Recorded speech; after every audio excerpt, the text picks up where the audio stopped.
Bismillahirrahmanirrahim. Assalamualaikum warahmatullahi wabarakatuh. Anak-anakku sekalian, bagaimana kabarnya kalian pada pagi hari ini? Ibu harapkan kalian semua dalam kondisi baik dan sehat walafiat dan bersemangat dalam belajar ya. Anak-anakku sekalian, diawali dengan kalian absen ke WA ibu ya. Kemudian kita lanjutkan dengan membaca doa bersama-sama, yaitu doa belajar, doa untuk kedua orang tua, dan doa dunia akhirat. Ayo kita baca bersama-sama. Bismillahirrahmanirrahim. Rabbi zidni ilma warzuqni fahma. Allahumma ghfirli dunubi wali walidayya warhamhuma kama rabbayani shaghira. Rabbana atina fid dunya hasanah wa fil akhirati hasanah wa qina adzabannar. Amin. Mudah-mudahan hari ini kita belajar dengan mudah ya. Hari ini kita belajar Al-Quran Hadis kelas 4 bab ke-7, yaitu belajar hadis tentang niat ya. Adapun tujuan pembelajaran kita pada hari ini, yang pertama, menerima bahwa niat menentukan baik dan tidaknya sebuah amal perbuatan. Yang kedua, menjalankan sikap teguh pendirian dalam kehidupan sehari-hari. Yang ketiga, mampu menyebutkan arti hadis tentang niat riwayat Bukhari dan Umar bin Khattab.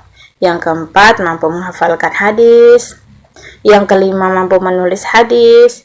Yang keenam, mampu menjelaskan pengertian hadis tentang niat. Yang ketujuh, mampu menjelaskan isi kandungan hadis tentang niat riwayat Bukhari dari Umar bin Khattab. Oke anak-anakku sekalian, sebelumnya kalian bisa melihat gambar terlebih dahulu. Nah, kalian bisa perhatikan dua gambar yang berbeda ini ya. Yang pertama apa anak-anak? Ya, yang pertama yaitu anak-anak yang mengikuti sholat Jumat berjamaah di masjid. Nah, di situ mereka harusnya mendengarkan khotib yang sedang berkhotbah ya. Namun mereka tidak mendengarkannya dengan baik. Mereka malah bermain sendiri dan ngobrol sendiri dengan temannya. Menurut kalian, boleh tidak seperti itu? Nah, kemudian yang di sebelahnya lagi, ini anak-anak yang mengikuti sholat Jumat di masjid, dan anak tersebut mengikuti sholat dengan khusyuk, dengan hikmat, dengan sungguh-sungguh ya. Dengan gambar keduanya tersebut, kalian tentu bisa membedakan mana yang sebaiknya dilakukan pada saat kita mengikuti jamaah sholat Jumat di masjid menurut kalian. Nah, di sini menggambarkan bahwa anak-anak yang memiliki niat yang kuat, tulus, ikhlas karena Allah, dia akan menjalankannya dengan sungguh-sungguh ya. Kemudian anak-anak yang tidak memiliki niat yang kuat dan sungguh-sungguh karena Allah, dia akan menjalankannya dengan bermalas-malasan, bermain, tidak sungguh-sungguh ya, seperti itu ya. Nah, ini ada pertanyaan, sudahkah kamu berniat ketika hendak melakukan sesuatu kegiatan dengan tulus dari hati yang paling dalam? Nah, niat itu sangat penting ya, apalagi dalam beribadah kepada Allah Subhanahu wa ta'ala. Hendaklah kita memulainya dengan niat. Sebelum melakukan sesuatu perbuatan, hendaknya kita harus menata niat. Tapi jangan niat untuk melakukan sesuatu yang tidak terpuji ya. Berniatlah untuk melakukan kebaikan. Dengan begitu apa yang kita lakukan pasti akan mendapatkan pahala dari Allah Subhanahu wa ta'ala.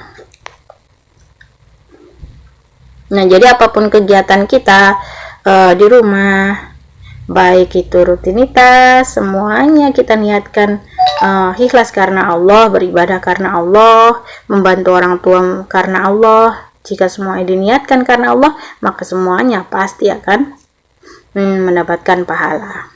Nah, ini adalah hadis tentang niat. Nah, coba kita baca bersama-sama ya.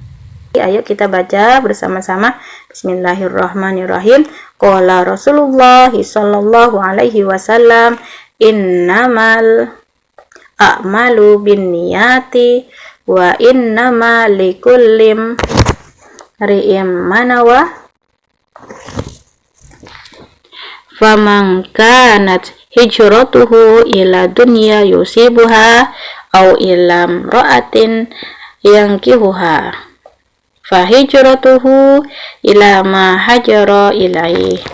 Rasulullah Shallallahu Alaihi Wasallam bersabda, sesungguhnya sah atau tidaknya suatu amal bergantung kepada niatnya, dan yang dianggap amal setiap orang adalah apa yang ia niatkan. Maka barang siapa yang hijrahnya itu karena Allah dan Rasulnya, maka itu pun hijrahnya karena Allah dan Rasulnya. Dan barang siapa yang hijrahnya itu untuk harta dunia yang hendak diperolehnya, ataupun untuk seorang wanita yang hendak dinikahinya, maka hijrahnya pun kepada sesuatu yang dimaksud dalam hijrahnya itu. Hadis riwayat Bukhari. Kemudian ini cara menghafal hadis tentang niat. Kalian bisa membacanya berulang-ulang ya. Kemudian kita lanjutkan dengan memahami isi kandungan tentang niat. Anak-anakku sekalian, agar kalian dapat mengetahui isi kandungan hadis ini,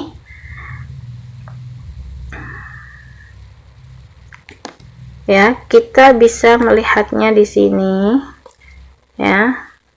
Hadis tentang niat ini diriwayatkan oleh Bukhari dari Umar bin Khattab radhiyallahu an, disampaikan Rasulullah sallallahu alaihi wasallam ya, untuk memberi jawaban atas pertanyaan salah seorang sahabat yang berkenaan dengan peristiwa hijrah Rasulullah sallallahu alaihi wasallam dari Mekah ke kota Madinah ya, yang diikuti oleh sebagian besar sahabat.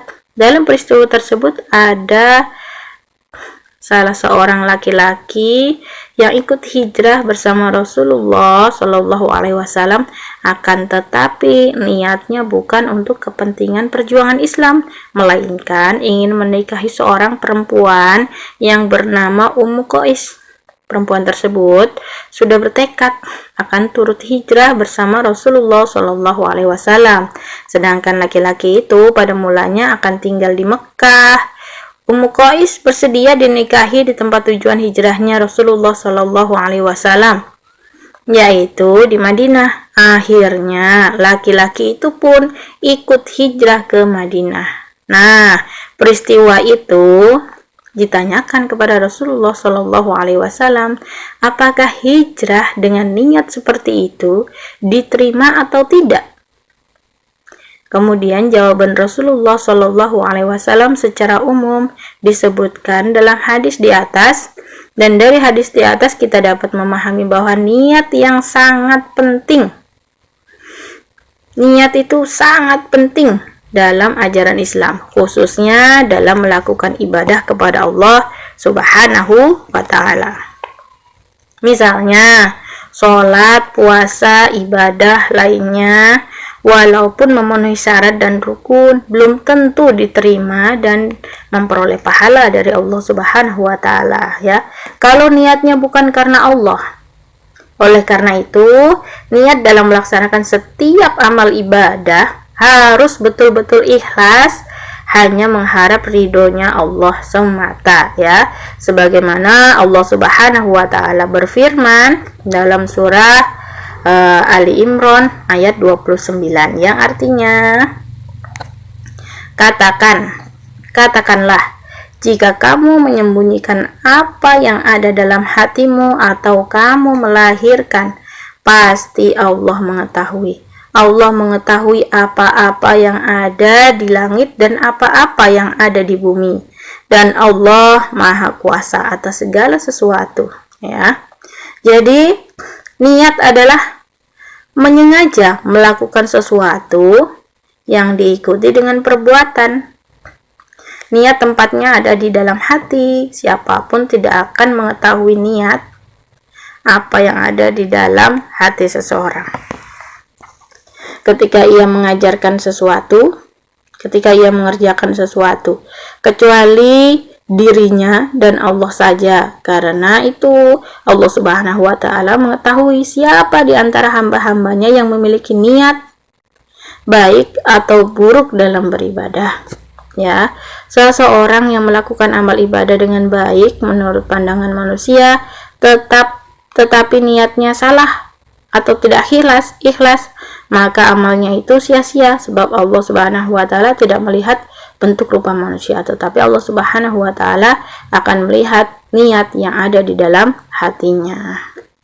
Nah, di situ tadi kita sudah belajar tentang isi kandungan tentang niat. Jadi niat itu sangatlah penting sekali ya dalam melakukan ibadah maupun semua aktivitas.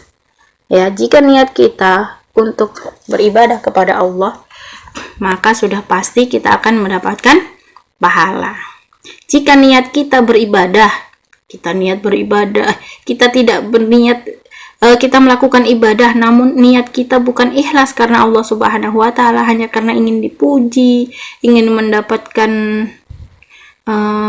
harta atau pengen dilihat teman.